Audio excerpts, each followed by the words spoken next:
You're welcome. Kindly subscribe to YouTube channel and follow on Facebook page at Dr. Zabby's Talk Show. Hákì gbogbo wa nílé lóko lẹ́yìn odi wípé akúbójú ọjọ́ ṣeré níbikíbi tí ẹ bá wà níbikíbi tí ẹ bá ti ń gbọ́ mi. Mo kí ẹ̀yin ìyá, mo kí ẹ̀yin bàbá, mo kí ẹ̀gbọ́n, mo kí àbúrò. Èwo la mú wá fún wa ní ọjọ́ títí òní? Lórí àgbéyẹ̀wò ni. Lórí ọ̀rọ̀ ìrìn àjò ta ni wá? Ta ni àwa Yorùbá? Ibo la ti wá? Ibo lórísun wa? Fún ìgbà àkọ́kọ́ fún ẹ̀yin tó jẹ́ wípé ẹ kọ́kọ́ fẹ́ darapọ̀ mọ́ ètò yìí. Èmi ni ọmọ yín àbúrò yín olólùfẹ́ yín Dr. Zabby Talk Show ààyè ọpẹ́ yọ. Ṣó yọ lọ́dẹ̀ tí yín náà? Ọlọ́run á máa jẹ́ kí ààyè ọpẹ́ yọ fún wa. Torí pé àgbé apá ó ṣe é gbé, àgbé ẹsẹ̀ ó ṣe é gbé. Ọpẹ́ ni fún Ọlọ́run. Lórí ọmọ, lórí aya, lórí ọkọ, lórí gbogbo lílọ bíbọ̀ wa. A dúpẹ́ lọ́dọ̀ Ọlọ́run, ọba tó láyé tó lọ́run. Mo dẹ̀ dúpẹ́ lọ́wọ́ gbogbo ẹ̀yin olólùfẹ́ mi náà tí ẹ máa ń like program wa. Tẹ́lẹ̀ máa ń fi comment sílẹ̀ àtẹ̀yin tẹ́ máa ń like. Àtẹ̀yin tẹ́ bá tiẹ̀ like náà, ọ̀rẹ́ náà ni wá. Ojú òní tì wá, ọ̀rọ̀ wa ò ní dojúrú. A kú palẹ̀mọ́, ìgbà wo ló máa jẹ́? Àwa ò mọ̀. Bọ́ a mọ̀ wípé láìpẹ́ láì jìnà, orílẹ̀-èdè náà, orílẹ̀-èdè tó máa fún wa ní àlàáfíà, ìlọsíwájú, ìfọ̀kànbalẹ̀, ó máa ṣe é ṣe ní agbára lọ́wọ́ Ọlọ́run. Kò ń ṣe agbára tiwa, bọ̀ ẹ̀dá ń gbìyànjú ni. Èmi àti ìgbìyànjú òun là ń gbà. Bọ̀ nínú ara ọ̀rọ̀ orílẹ̀-èdè wa náà, òun ló sún wa wọnú eléyìí náà wípé ta ni wá? Ibo lórísun wa? Ṣóyìnbó ló dá wa ni? Ṣọ́lọ́run ló dá wa ni? Ṣé Ádámọ̀ ló dá wa ni? Ṣé a wọ̀ bọ́ látojú ọ̀run ni? Ọ̀rọ̀ ẹ̀sìn tó tiẹ̀ ń fa wàhálà lọ́tùn lósì lójoojúmọ́ lórí ayélujára láàárín àwọn ọmọ Yorùbá lọ́wọ́lọ́wọ́ yìí. Kò síbi tá lè ti ọ̀rọ̀ ẹ̀sìn, kò síbi tá lè ti sí. Ẹ wá wo gbogbo nǹkan tó ń ṣẹlẹ̀ ní North lọ́wọ́lọ́wọ́ yìí, èní on the 24th May 2023. Thousands of ilé ló ti jó, thousands of èèyàn ló ti pa. Kí ló fà á, brother mi àti sísà mi? Torí nǹkan tí wọ́n gbé wá fún wa ni o. Torí ẹ̀sìn tán gbé wá fún wa ni. Torí ọmọ àlè tán mú oníkálukú wa tán ti sọ wá di ọmọ àlè. Brother mi àti sísà mi, àní mò ń béèrè question lọ́wọ́ yín, lọ́wọ́ ara mi náà wípé òyìnbó tó gbé ẹ̀sìn wá fún wa, àwọn dà lọ́jọ́ títí òní. Why tí òyìnbó gbé ẹ̀sìn tán gbé wá fún wa tán gbé kalẹ̀? Ẹ lọ wo news tó jáde l'Amẹ́ríkà lénìí on the 24th gẹ́gẹ́ bí mo ti ṣe sọ síwájú tẹ́lẹ̀tẹ́lẹ̀. Àwọn pásítọ̀ ní Catholic tán mú àwọn nǹkan tí wọ́n ti ṣe láti bí 30 years ago. Àṣírí ń tú. Àṣírí yẹn ti tú ní gbogbo àgbáyé lórí ọ̀rọ̀ ní Europe yìí ni mò ń sọ o. Bóyá bí 25 years ago, 30 years ago tó jẹ́ pé ojú wa kòrókòró báyìí ló ṣe. Àwọn tó ń gbẹ̀sìn wá fún wa nìyẹn o. Kódà gan ní Vatican City ní Rome, gbogbo èyí tó ṣẹlẹ̀ ń bẹ̀ ní 30 years ago. Àwọn tó máa mẹ́sìn wá fún wa nìyẹn. Ó ṣe wá jẹ́ àwọn tó mẹ́sìn wá fún wa, àwọn tí wá káwọ́ sókè, àwọn tiẹ̀ tí wá yọ̀ǹda fáwọn Áfíríkà báyìí. Àwa Áfíríkà wá rèé, àwa ń para wa, àwa ń ṣera wa léṣe, àwa ń sọ̀rọ̀ burúkú síra wa torí ọ̀rọ̀ ẹ̀sìn náà. Ibo ni ìbẹ̀rù Ọlọ́run wà gangan lára àwọn tó jẹ́ wípé wọ́n tiẹ̀ jẹ́ ẹlẹ́sìn yẹn gangan? Àní ibo ni ìbẹ̀rù Ọlọ́run wà? Ìbẹ̀rù Ọlọ́run, torí tó bá jẹ́ pé bẹ̀rù Ọlọ́run wà, ẹ̀sìn gan fẹ́ yọ lára àwọn Áfíríkà, àti wípé ẹ̀sìn yẹn gan ó so èso rere fún wa. Kò so èso rere kan fún wa bó ṣe lè hùn kó mọ.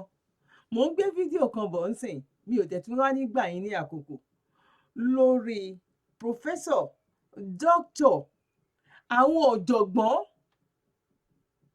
táwọn ti lọ sí orúgun mẹ́rẹ̀ẹ̀rin àgbáyé, táwọn mọ bó ṣe ń ṣẹlẹ̀, tó mọ pálí tó pálí, tó mọ history.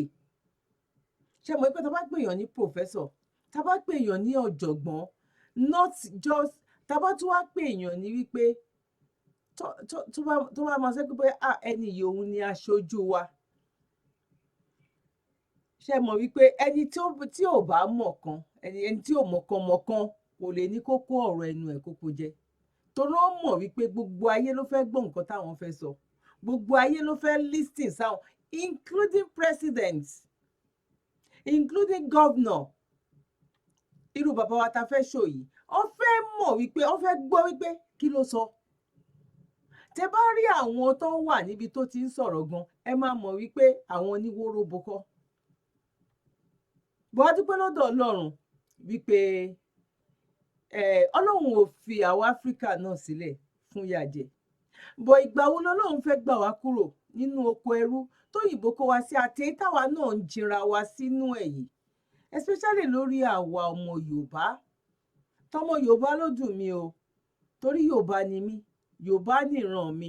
Mi ò tí ì gbọ́ nínú ìtàn wípé bóyá mo tàn pẹ̀lú òyìnbó, bóyá tó bá jẹ́ bẹ́ẹ̀ ni bóyá mi ò bá máa ṣéra díẹ̀ ọ kó máa wo nǹkan tó máa sọ, bọ́ Yorùbá ni mí, Yorùbá nìran mi. Tó bá máa kí ìwọ tó bá jẹ́ Yorùbá, tó bá máa kí ẹ lọ kí ẹ bọ̀, kò sí mọ́ ọ̀jẹ̀ ní sọ pé tó bọ́ bá tu fẹ̀ wá, that is lára oríkì mi nìyẹn. Abá ọba láti fẹ̀, abọ́ba tu fẹ̀ wá ni, ta fi wá tẹ̀dó síbi tá a tẹ̀dó sí ni. That means orísun kan náà òun la why tó wá jẹ́ nísìnyí la wá fẹ́ sọra wa di ọmọ àlè, tó jẹ́ pé torí ẹ̀sìn, kò ń ṣe torí ẹ̀sìn títí wa o, torí ẹ̀sìn tán gbé wá fún wa. Ẹ máa gbọ́ sìn wípé ó ní ó mú wá fún wa ni, àná mú wá fún wa ni. Àwa ti wá mọ ìyá ọ̀ṣọ́, àti mọ ìyá ọ̀ṣọ́ jọ̀ṣọ̀ lọ. Bó a dúpẹ́ lọ́dọ̀ Ọlọ́run o wípé etí àwọn èèyàn ti ń ṣí, ojú àwọn èèyàn ti ń là. Torí ẹ̀ la máa ṣe máa múrú àwọn ètò báyìí, la máa mú jáde fúnra wa wípé kájọ máa ṣe àgbéyẹ̀wò ẹ̀.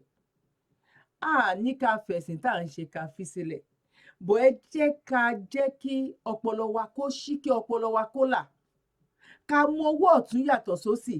Àkóbá tó ń ṣe fún àwọn grandmothers wa, àkóbá tó ń ṣe fún àwọn grandfathers wa, káwa náà má tún máa ṣe àkóbá yẹn fún àwọn ọmọ tó ń bọ̀ lẹ́yìn. Bọ̀ àti dúpẹ́ lọ́dọ̀ Ọlọ́run sí wípé a ní tó bá wá di generation tó ń bọ̀, àwa ò lè sí láyé mọ́ ń gbà yẹn, bọ̀ ó máa wà nínú ó máa jẹ́ bí àsọtẹ́lẹ̀, sorry. In the next bóyá 50 years gan pàápàá, a máa rí wípé yes, àwọn èèyàn ti mọ ọwọ́ ọ̀tún yàtọ̀ sósì. Ní kó ní kálukú má ṣe ẹ̀sìn ẹ̀, bọ̀ mọ orísun ẹ̀, ibo lo ti wá, ta ni ẹ́, kí ni nǹkan tó ń ṣe gangan nínú ibi tó ti wá. Ọ̀pọ̀lọpọ̀ nínú wa a mọ orúkọ agboolé wa mọ́ gan. Ọ̀pọ̀lọpọ̀ nínú wa tóyìnbó òde ni, òyìnbó sì mọ, wọ́n sì ń ṣe pàṣẹ pé me and my family, bọ̀ òyìnbó sì tó bá bá wọn lọ, bóyá wọ́n ṣe wedding, ó bá wọn lọ sí garden, or bóyá ó lọ sí party wọn, wàá mọ̀ pé òyìnbó náà wọ́n sì ń kó ẹbí jọ. Tó bá fẹ́ sọ fún ẹ pé èèyàn 50 lòun pè, ó lè sọ fún ẹ pé àwọn family òun 40 o, àwọn tó jẹ́ colleagues òun bóyá bíi 10 or 15 lòun pè. Ṣé kò ní ẹbí ló kó èèyàn 15 jọ? Nínú wa ń sìn gan, tipátipá làwa Yorùbá fúnra wa, because ojoojúmọ́ là ń ti torí ẹ̀sìn la fi ń ba orísun wa jẹ́. Torí pé mi ò kí ń ṣe Christian, ẹ̀gbọ́n mi wá jẹ́ Christian, kò fẹ́ bá mi ṣe, torí pé bóyá tó bá bá mi ṣe, mo lè mú wọnú ẹ̀ṣẹ̀. Torí pé èmi ò kí ń ṣe Muslim, ó fẹ́ bá mi ṣe, torí wípé ẹ̀sìn ẹ̀ ò faramọ́, tàbí ẹ̀sìn ẹ̀ tàbí ẹ̀sìn ẹ̀ gan faramọ́, ìwọ ló turn upside down. Now ẹ jẹ́ ká sáré lọ wo fídíò náà. We get here, like, how did we get here? And PLO just says, even this religion that you're fighting so hard for is not yours. It is not yours. The same people whose white God and white Jesus you've hung pictures of in your house, they have very little regard for you as human beings. Yet you're so hell-bent on their religion. Sometimes I ask myself, how did my great-grandfather used to pray before the white man came? And if you forget anything, do not forget that the Bible and the gun came hand in hand. They were praying on top of your head with a bullet in your lung after they've stolen your land. You know, in Cape Coast, the slaves were under the dungeons, and upstairs they had a church, and in the church they had a cutout where they would lift and look at the slaves down and see how the slaves are doing. Anyway, let's listen to Dr. PLO. Christianity as we know it today in the continent of Africa was midwifed to us in the continent through Europe, through the missionaries. When they came, they were reading the very same Bible that we are reading today. When they sat in Berlin and were dividing the continent of Africa, they were reading the same Bible that we are reading today. The same Bible in which, in Paul's letter to the Galatians at chapter 3:28, he says, there are no Jews, no Gentiles, no slave, no free, no woman, no man. They read that verse. It was not interpolated later after they came. They read it. But they came here and conquered us. They came here and discriminated against us. The same Bible. They were being mentored by that very same Bible. They came here when they had divided the body of Christ. The English had appropriated the religion in 1534, and they now had their Anglican church, complete with the monarch as its head. The Scots had appropriated their own, and they had the Presbyterian church. The Greeks had their Greek Orthodox. The Armenians, the Armenian Orthodox. The Roman Catholics were even bolder. They called it the Roman Catholic Church. So that even when they are in Uganda, it's not Ugandan Catholic Church, it is the Roman Catholic Church. And you are going there and you are saying you are Roman Catholic Church.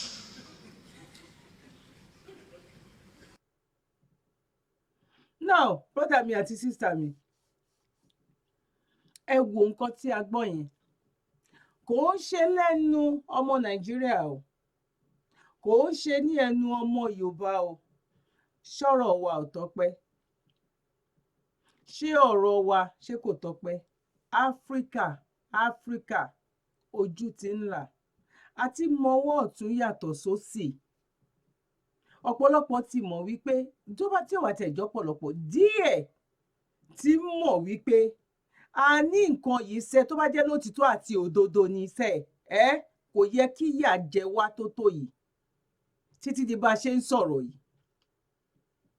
A gbà fún wọn náà, a bá wọn ṣẹ̀sìn wọn náà, a pe orúkọ Ọlọ́run wọn náà, a pe gbogbo nǹkan tó ní ká ṣe náà, wá ìtọ́rọ̀ wá wá rí báyìí.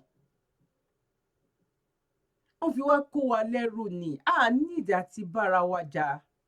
A ní ìdí àti ṣe kí ni? A ní ìdí àti bára wa jà. Èmi ò ṣe tiẹ̀, ìwọ ò ṣe tèmi. Ìwọ kọ́ ló fẹ́ bá mi lọ fèsì iná. Èmi kọ́ ni mo fẹ́ bẹ́ẹ̀ fèsì iná. Tí wọ́n bá ṣì wà lórí wípé o ṣì gbà fún wọn, ẹni tó bá lóun ò gbà fún òyìnbó mọ́, fi sílẹ̀. Ṣùgbọ́n òun ló fẹ́ lọ wọná, ìwọ kọ́ ló fẹ́ wọná. Ìyẹn ò ní ká má jọ ṣe. Ìyẹn ò ní ká jọ ṣe wa kó bàjẹ́. Torí pé kí ni? Torí pé mi ò sin Ọlọ́run tiẹ̀. Ìwọ náà ò sin Ọlọ́run tèmi. Mi ò ní gbàgbọ́ ti tiẹ̀. Èmi náà ò ní, ìwọ náà ò ní gbàgbọ́ ti tèmi. Kò yẹ kó fàjà. Bọ́ ẹ wo ìjà. Ẹ wo nǹkan tó ń ṣẹlẹ̀ nílẹ̀ Yorùbá ń sìn. Mo ti ẹ̀ gbọ́ lẹ́nu bọ̀bọ́ kan. Ó ní ẹni tó bá pàdé òun lọ́nà. Tó bá òun sọ̀rọ̀ bí ṣe òun máa fi nǹkan nà án, àwọn máa para àwọn lórí ọ̀rọ̀ ẹ̀sìn ni o, kò ń sọ̀rọ̀ ẹ̀pọ́n gbàyàwó ara wọn, ò gbowó lọ́wọ́ ara wọn o. tàdé tí mọ̀ wípé láti bóyá bíi 5-6 years ago ní the same ẹ̀sìn gan-an ti ń gbéra wọn lọ sí court níbi tá a tún wá bá délé ní sẹ́yìn àwọn tó jẹ́lẹ́sìn oríṣi méjì mi gan tó jẹ́lẹ́sìn ọ̀tọ̀ọ̀tọ̀ torí pé wọ́n bẹ́sìn mi èmi ò bẹ́sìn tiẹ̀ èmi ṣàlàyé ni wọ́n ti ń gbéra wọn lọ sí court àwọn ọmọ Yorùbá bó tó yẹ kó rí bẹ́ẹ̀ náà a dúpẹ́ pé ó dẹ̀ rí bẹ́ẹ̀ torí pé kí ni bí ìgbà tó jẹ́ wípé wọ́n ní tẹ́yí ò bá ṣe bóyá tó bá ju bẹ́ẹ̀ lọ bóyá òní ò bá ṣe torí irú gbogbo àwọn nǹkan bẹ́ẹ̀ yẹn oníkálukú wá fi mọwọ́ ọ̀tún yàtọ̀ sósì torí tó bá kó èèyàn 100 sílẹ̀ nílẹ̀ ní áfíríkà ní àpapọ̀ wọ́n máa rí wípé no kò ń ṣe nǹkan tí ọmọ for example ń sìn èmi ni mo introduce ẹ̀sìn sọmọ mi kò ń ṣe pé bóyá mo àlá ọmọ mi ń sìn pé pàtó pé 5 years ni mo wá ń sọ fún yín pé òkè ẹ̀sìn báyìí wà nǹkan báyìí lẹ̀sìn eléyìí sọ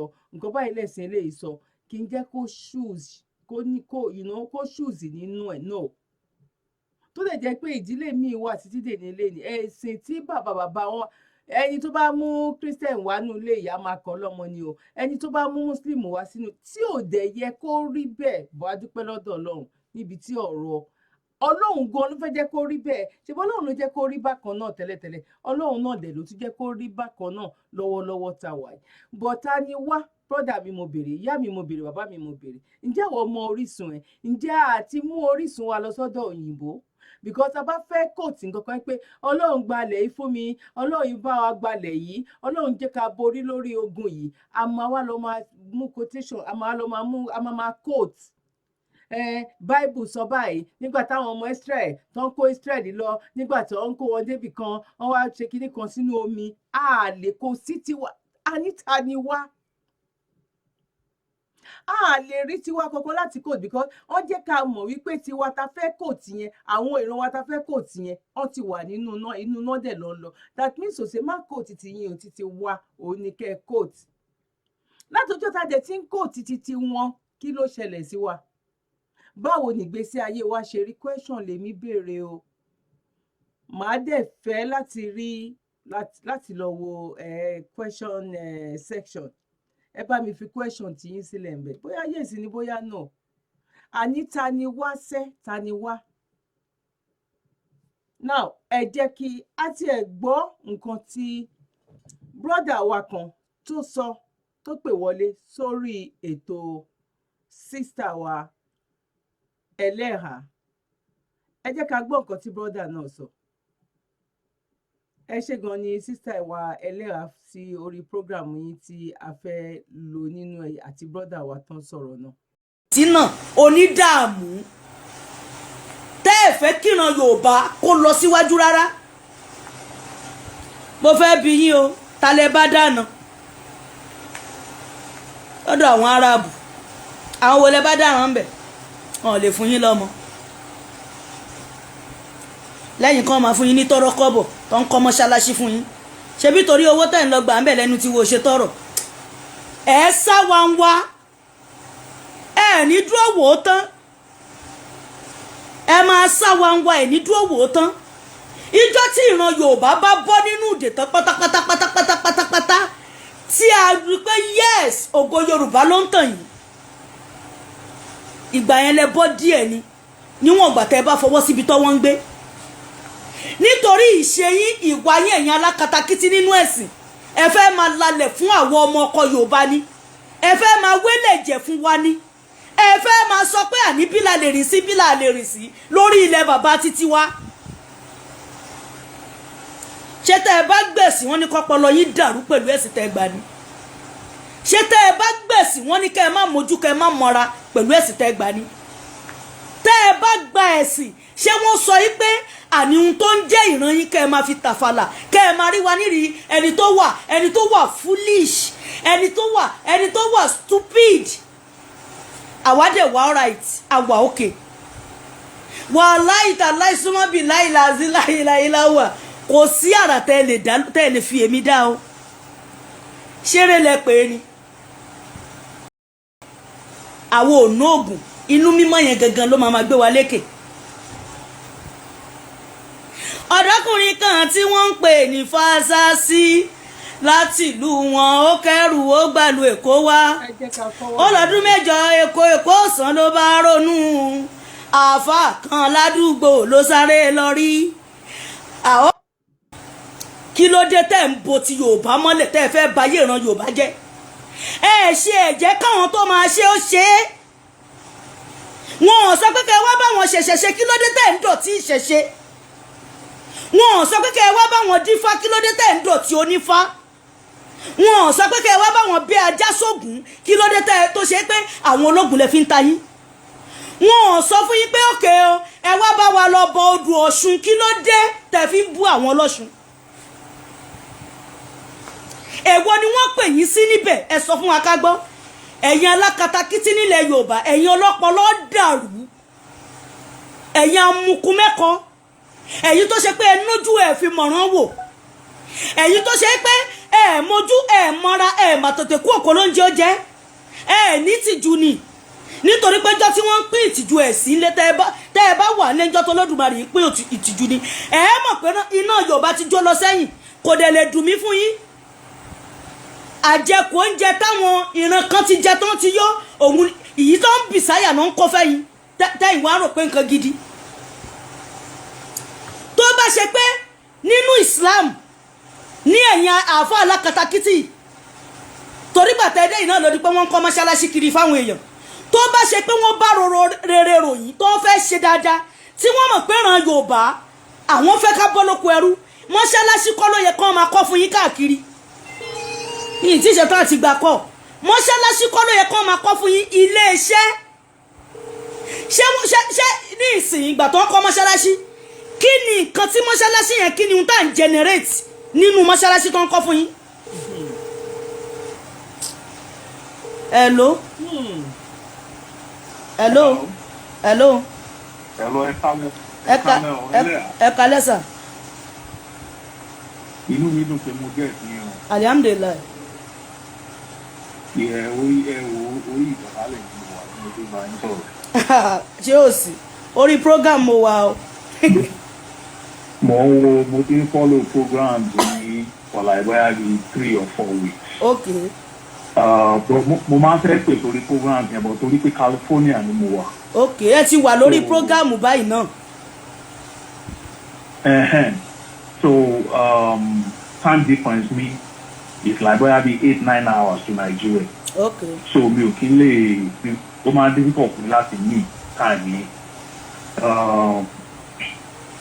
Orúkọ mi Wọlé Ayọ̀délé ọmọ Yorùbá pọ̀pà ní.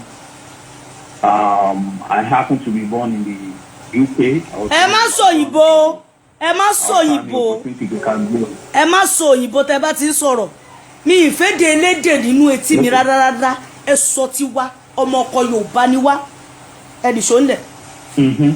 No wípé mo ṣe ń sọ nǹkan tí mo sọ ìlú òyìnbó náà bí mi pé.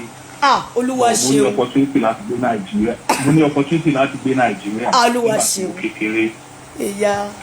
and since I've been àtìgbà tí mo rẹ̀ ti dàgbà ni mo ti wà ní Western world. Okay. So mo ti gbé London mo ti gbé America mo ti gbé Chicago. I'm now in California. Okay. So mo ti ní opportunity láti play pẹ̀lú a lot of people from different cultures and everything. Ṣé rí Yorùbá culture wa àgbọ̀dọ̀ sọnù. Kí lẹ rí o. Yorùbá culture wa àgbọ̀dọ̀ sọnù. ẹ like ẹ love Torí àwọn. ẹ ṣí ẹ dànù àná mo ń sọ ní nǹkan tó di pé àwọn flagger máa dé kán tètè bá mi love kan ṣí ẹ dì ṣó ńlẹ̀. àgbọ́dọ̀ sọ Yorùbá culture wa nù because àwọn tó ń ti ṣe ìmọ̀ ìjìnlẹ̀ in history in religious studies in anthropology in etymology àwọn kan study history of languages pé ókè o bí language bó ṣe evolve from ancient times to the current modern age. Yorùbá làgbà o. Yorùbá làgbà o. Ṣé rí èmi tí mo bá yín sọ̀rọ̀ bí mo ṣe wà ń sìn engineer ni mí and I'm also a technologist.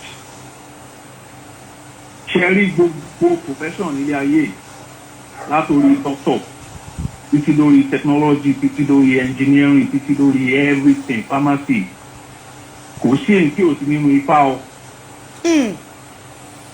ẹ ṣe àwò. kò sí èyí tí ò sí nínú Ifá. Terry, for example, right now, màá lo èyí tó súnmọ́ mi gangan tí mo mọ̀ nípa ẹ̀ gangan fún yín sí as an example. Ṣé bí mo ṣe ń bá yín sọ̀rọ̀ ń sìn? Ẹ wà Nàìjíríà tí mo wà ní California. Okay. Nǹkan tá à ń pè ní telecommunications nìyẹn. Science tó wà behind computer technology. Science tó wà behind telecommunications. Inú odù Ifá ló wà o. Computer science is based on binary arithmetic. Binary arithmetic is based on digital logic, which is AGO3. ẹ ṣe o. ẹni Binary ṣọlẹ̀. arithmetic wà nìkan binary arithmetic tó fi ń da Ifá positive and negative, plus and minus, síbi tìrẹ ládàlẹ́ ayé. Inú Ifá ló wà o. Binary arithmetic ti Ifá fún wa tó fi ń da Ifá òun ni computer science wà based on. I'm not just saying this torí pé mo jọmọ Yorùbá. Mo ń sọ torí pé engineer ni mí tí mo dẹ̀ fi ń jẹun nìyí. Nǹkan tí mo fi ń jẹun nìyí. Àwọn òyìnbó wọ́n ti ṣe research wọn, àwọn historian kò ń ṣe history bíi like bíi 500 years là ń sọ, àwọn historians tó yẹ pé history back into the pre-history. Ṣẹ́rí gbogbo the book of Genesis nínú Ifá, everything before Noah láti the Garden of Eden all the way to Noah. Story àwa dúdú ni o. Because àwa ni the original root race. Ṣé bá ń gbọ́ root race, àwọn tó lọ ń kọ́kọ́ dá sílé ayé káwọn other race tó ṣẹ̀wá máa dé kán ṣẹ̀wá máa evolve látara wa. Àwa dúdú ni. So tẹ́ bá ẹni tó bá ka Bible dáadáa, mo challenge anybody. Ẹni tó bá ka Bible dáadáa, gbogbo àwọn story tó ń sọ nínú Garden of Eden, gbígbà táwọn ọlọ́run àwọn irúnmọlẹ̀ tán délé ayé tán ń bára wọn sọ̀rọ̀. Let's make man in our own image after our likeness. Táwọn irúnmọlẹ̀ yẹn ń bára wọn sọ̀rọ̀. Ẹni tó bá ka Genesis dáadáa tó fà á láti téèyàn fi ojú Ifá creation story téèyàn fi ka Genesis dáadáa. Ẹ̀rí pé the same story tó ń sọ nínú ojú Ifá bọ́ọ̀n mi la ṣe ibi Ọbàtálá ṣe wálé ayé. Kódà ilẹ̀ ìpínlẹ̀ ń fẹ̀ ní Ilé Ifẹ̀. That same story náà ló wà nínú book of Genesis. Àwọn aláwọ̀ funfun yìí wọ́n dé until after flood Noah nínú Bible. So, and àwọn tó dẹ̀ study history dáadáa kan study history of languages. Wọ́n ti connect Hebrew language, wọ́n ti connect ẹ̀mọ́ Yorùbá pé Yorùbá ni root race, I mean the root language. Tí gbogbo àwọn Middle Eastern languages yẹn Hebrew ni o, Arabic ni o, ara Yorùbá náà ti jáde. Ara Yorùbá language náà ti jáde. Okay? So, èmi mọ̀ tí mò ń bá yín sọ̀rọ̀ a Christian always me, but gẹ́gẹ́ bẹ́ẹ̀ ṣe mọ̀ gbogbo àwa Yorùbá la ní Muslim, a ní oníṣẹ̀ṣe nínú family here and there. So opportunity táwa ní ni pé ó jẹ́ kójú tí wá là mind. Because ṣẹ́rí gbogbo open mind táwa Yorùbá nílé nísìnyí àwọn Haúsá ò lè nírú ẹ̀, àwọn Ìgbò ò lè nírú ẹ̀. láíláí. So just like bá ṣe ń sọ pé religion òun ni wàhálà wa ní Yorùbá land. Ṣẹ́rí religion yẹn náà òun náà ló tún máa jẹ́ saviour wa. Because torí pàwa Yorùbá wà tolerant of religion. Ó jẹ́ kí gbogbo àwọn ọmọ Yorùbá káwa exposed to a lot of religious beliefs. Ṣé follow me ma. gbogbo ayé ń gbọ́ yín tí kọ́mẹ̀ntì ń lọ lóríṣiríṣi.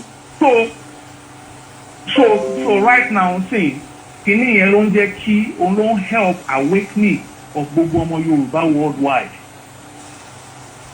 because ṣẹ́rí ìdíwọ̀ èbó tí Yorùbá ṣe ń là ń sìn ojú Ìgbò lè là bẹ́ẹ̀ ìdíwọ̀ èbó tí Yorùbá ṣe ń là ń sìn ojú Haúsá ò lè là bẹ́ẹ̀ ìwọ tí wọ́n ti gba gbogbo tí wọ́n lọ́wọ́ wọn bọ̀ ní ìpáwà Yorùbá torí pé àwọn parents wa wọ́n allow wa capacity everything ó fún wa ní opportunity to see from different angles so time tá a wà ń sìn time ni everybody ṣe wà ń lo ọpọlọ wọn láti compare A to B and compare B to C ó ní ó ń help wa right now ṣe ọ̀gbìn sometimes gbà mí kíkún ò bá dàrú pátápátá èèyàn kí ń rójú tu nǹkan ó máa tò báyìí ó máa tò báyìí kálukú máa padà ọ̀rá ìtì nílùú yìí ó máa padà tó. so ibi tá a wà ń sìn gangan èmi tẹ̀ bí lè pe Yorùbá Sọjí Yorùbá nation akọ́kọ́ Yorùbá nation ni èmi bí lè pe Yorùbá ti already àti bọ́ pẹ̀lú ògbó Ọlọ́run kẹ́rí òmìnira ọkàn gangan ló má tà jù bẹ́ẹ̀ni òmìnira ọkàn ló má tà jù ká tó wá kan ti country ká tó wá kan ti everything else òmìnira ọkàn ló má tà jù èmi dẹ̀ fi pa àwọn ọmọ Yorùbá wọ́n ti gba òmìnira ọkàn sí àwọn ọmọ Yorùbá ti ń gba òmìnira ọkàn abádẹ ti gba òmìnira ọkàn tán ká gbà jálẹ̀jálẹ̀ everything else is small cake. ẹ ṣé mo dúpẹ́ God bless you ojú òní tì í. ẹgbẹ́ ẹ̀gbọ́n tí mo ń sọ ma ẹ máa bá ètò lọ ọpọlọ yín. kẹ bá mi sọ̀rọ̀ ní WhatsApp ẹ bá mi sọ̀rọ̀. now brother mi àti sister mi ìyá mi àti bàbá mi àgbéyẹ̀wò là ń ṣe àwọn máa mú wá ní ṣókíṣókí lóòrèkóòrè ẹgbọ́n nǹkan tí brọ́dà wa tó pè yẹn tó sọ ó ní òmìnira ọkàn ara wípé a fẹ́ gborílẹ̀-èdè wa ara àwọn iṣẹ́ tó yẹ ká máa ṣe náà lélẹ́yìí because tá a bá dé orílẹ̀-èdè náà tá a bá ìtí ìmọ̀ta ni wá ta la jẹ́ ogun yìí á pọ̀ ó máa wá di ogun ẹ̀sìn ẹ wò for example fídíò kan tí mo gbé síta ní àná bóyá láàárọ̀ yìí dẹ̀ ni ti Alpha Kim Yorùbá nation tán sọ̀rọ̀ ńbẹ̀ wípé kí ló burú nínú wípé kí gbogbo ọmọ Yorùbá kó kọ́ Ifá oh my God oh my day wọn ipá Alpha Kim bó ṣe wà yẹn tó bá rìn lọ lórí títì kó máa wo left and right ni torí pé ọmọ Yorùbá ẹgbẹ́ bó ṣe wà yẹn ó lè gbé ìbọn kó lọ fọ́ orí ọ̀tá ẹ̀ sọnù lórí gbólóhùn tó sọ yẹn whereas that is the fact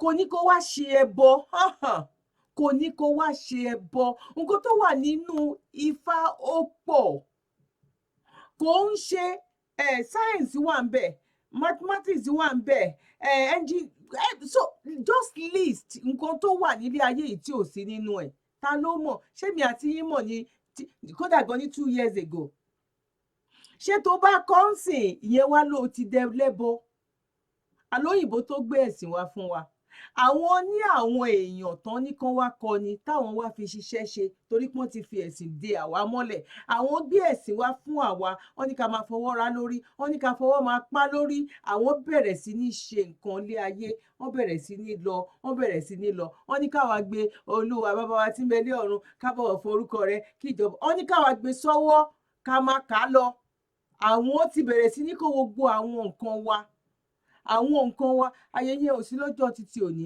máa lò lọ́jọ́ mi tó jẹ́ wípé ajé tó jẹ́ ti àwa Yorùbá bìrìtìkó ó dẹ̀ kọ́lé fún ní ibi báyìí wọ́n dẹ̀ tún fi àwọn tó ń bọ ajé síbẹ̀ ó yẹ wá sọ fún mi ìgbà wo lajé fẹ́ ṣí kúrò nínú bìrìtìkó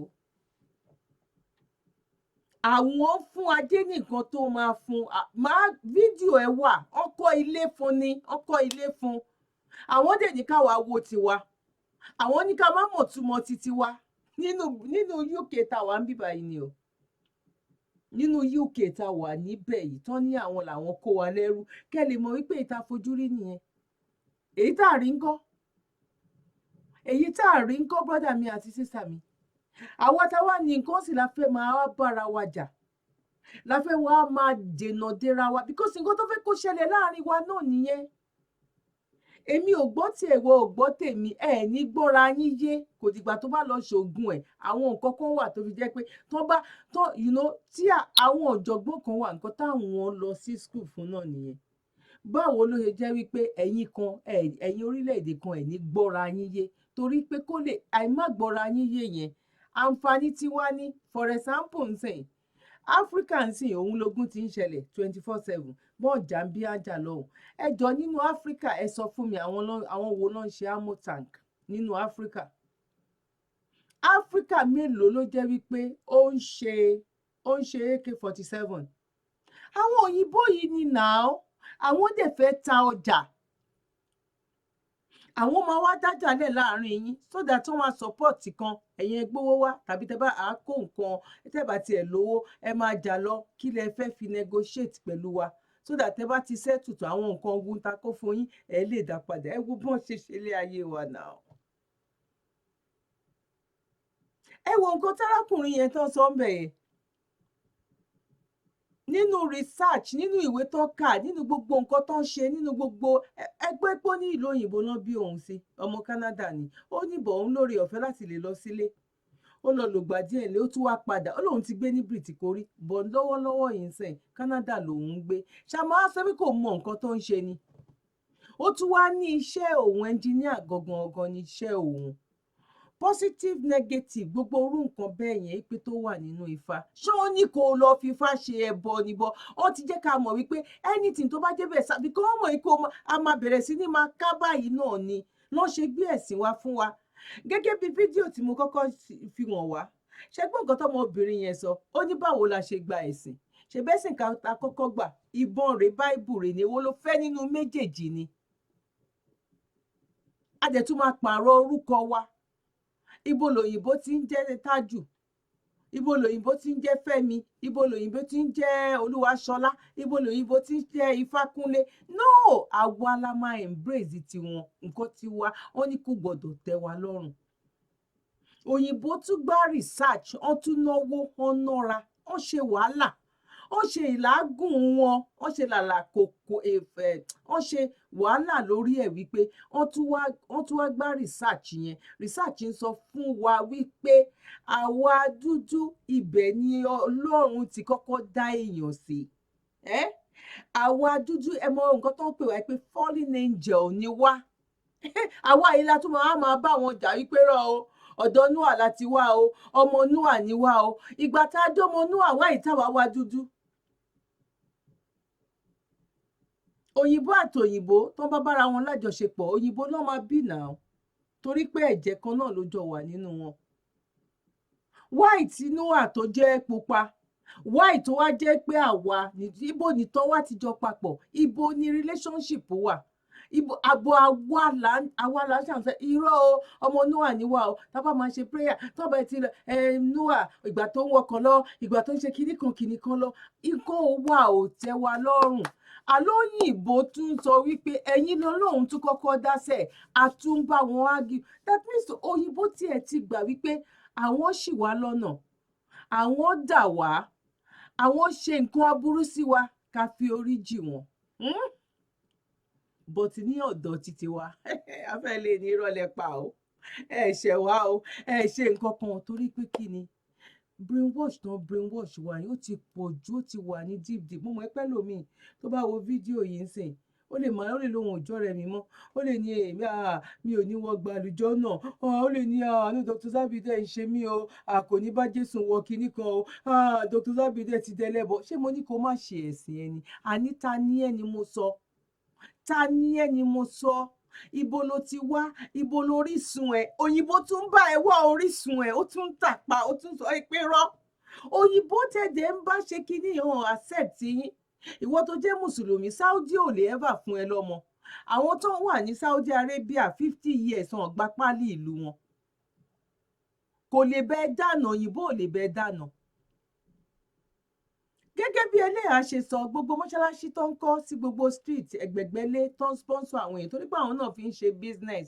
Ilé-iṣẹ́ mélòó ló wá dá sílẹ̀ kán ní àwọn fẹ́ fi ṣe àánú torí pé poor country ní Nàìjíríà tàbí Nàìjíríà ń fìyà jẹ àwọn èèyàn. Bọ̀ mọ́ṣáláṣí wọ́n máa tún ní kẹ́ ẹ wá sí Saudi, àwọn máa fún yín ní gbogbo everything fún 4 years. Ẹ wá kọ́ nǹkan ti àwọn, ẹ wá kọ́ ìmúra àwọn, ẹ wá kọ́ báwọn ṣe ń kíra àwọn, ẹ wá kọ́ ìjẹun àwọn, ẹ wá kọ́ everything àwọn. Aṣọ àwọn ṣẹ̀ṣẹ̀ wá fi ẹ̀sìn lé. Mi ò mọ̀ gbà tá fẹ́ bọ̀ o, but a dúpẹ́ lọ́dọ̀ Ọlọ́run wípé a ti ń bọ̀.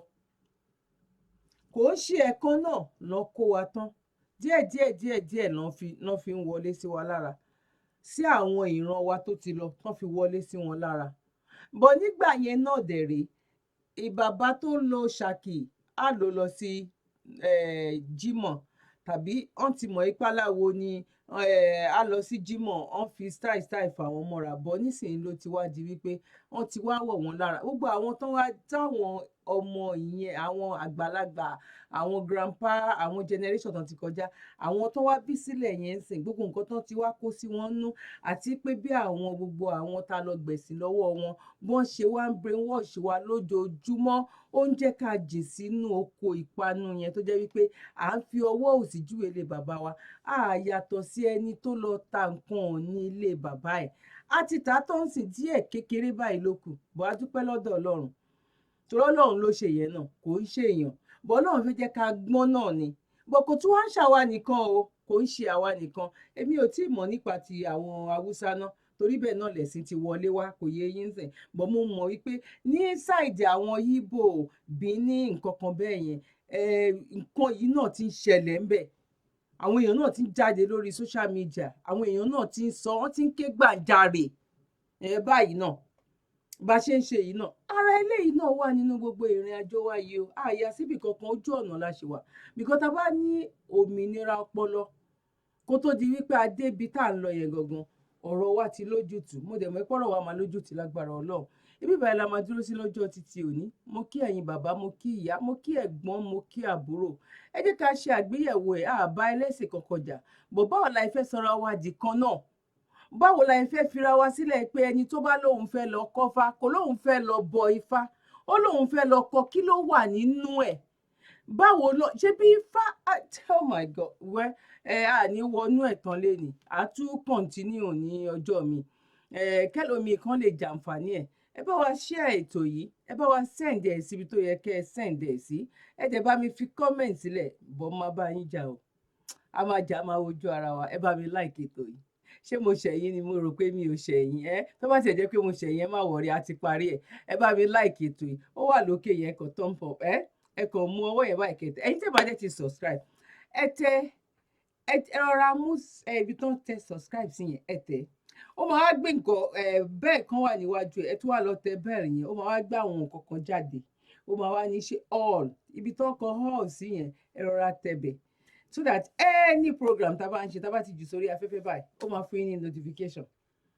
Mo kí ẹ̀yin ìyá, mo kí bàbá, mo kí ẹ̀gbọ́n, mo kí àbúrò wípé a kú bójú ọjọ́ ṣe rí, kò ní sú wa, kò ní rẹ̀ wá lágbára lọ́wọ́ Ọlọ́run. Okú ní oko ẹrú, Ọlọ́run á mú wa kúrò ńbẹ̀, Ọlọ́run á fún wa lómìnira tiwa. Láìpẹ́ láì jìnnà, ọ̀rọ̀ wa ò ní dojúrú, ò ní gba lẹ́tà ọ̀fà, ní fi lẹ́tà ọ̀fọ̀ ránṣẹ́, ò ní gbòkó ọmọ ká wa mọ́lé. Èmi ni tí ní tòótọ́, àbúrò yín, ọmọ yín, olólùfẹ́ yín, Dr. Zabby's Talk Show, ààyè ọpẹ́ yọ.